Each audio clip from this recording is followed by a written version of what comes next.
If you are anything like me, this video is for you.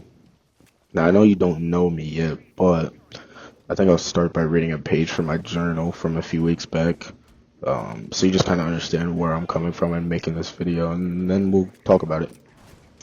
Um, so I wrote this in a small journal that I wrote titled "The Day I Realized I Didn't Love Myself." There will be a video probably in the future where I actually read this journal, but today we're just going to read the first page. Over the past 7 years, I believe that maybe I've put band-aids over scars that need stitches to heal. I remember being in 5th grade surrounded by people I wish I could be. From a young age, social media had absolutely destroyed my brain, my self-image clouded by the false lives of others. No 11-year-old kid should hate their body, voice, skin color, hair, financial situation. If that was me. In 6th grade, this had progressed to a coping mechanism known as maladaptive daydreaming. This progressed all the way through 8th grade into high school. I'd see myself as a lead singer opening up on tour, or a movie actor in an indie movie. I created a world where I was the main character. This got even worse during quarantine, which would have been my 8th grade freshman year. I was in a band on tour.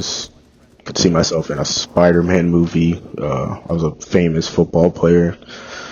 I'd pretty much wake up, throw my AirPods in, and just think. I don't know how old I was when I realized that this was not normal, that I was not normal, but it never got better. That's all I'll read from the journal. But if you cannot tell, this video will be a little bit about maladaptive daydreaming.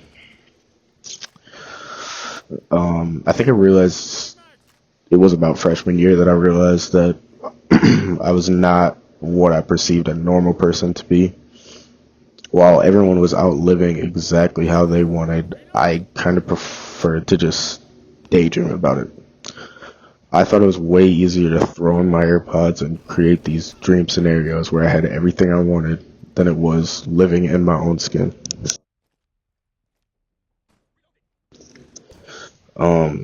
I think it's a beautiful thing that maladaptive daydreaming is starting to become a recognized mental health concern, because this is something that I've struggled with for probably over 8 years now.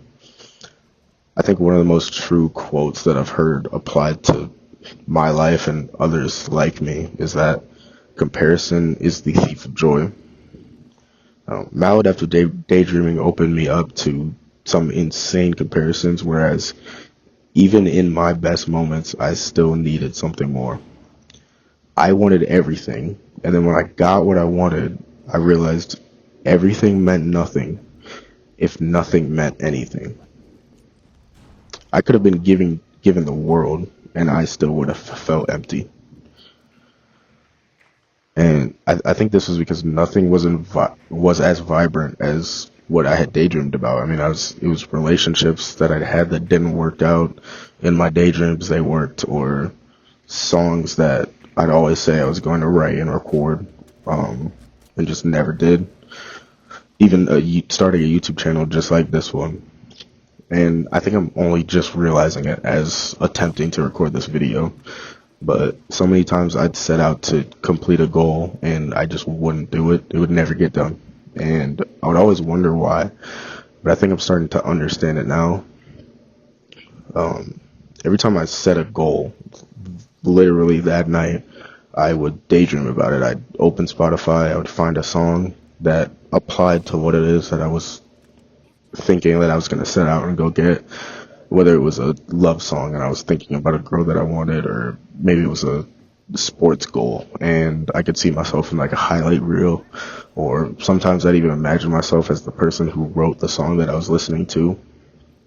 And I think I'm realizing that this triggered dopamine before the job was even finished. Before I'd even taken step one, I'd given myself a full taste of the finish line, except it was never real. It never actually happened. And if you're someone that has experienced this, I just want this video to be the thing to tell you that you deserve so much more than to live in a world that doesn't exist. We deserve so much better, but it is ultimately up to us. I don't know why I started daydreaming. I don't even really know when it was. Maybe it was to cope, or maybe it was to pass time. I really don't know. And I hope that one day I can just kind of look up and realize, like, I haven't daydreamed in a while, and maybe I'm finally over this. But today is not that day. But that doesn't mean today means nothing.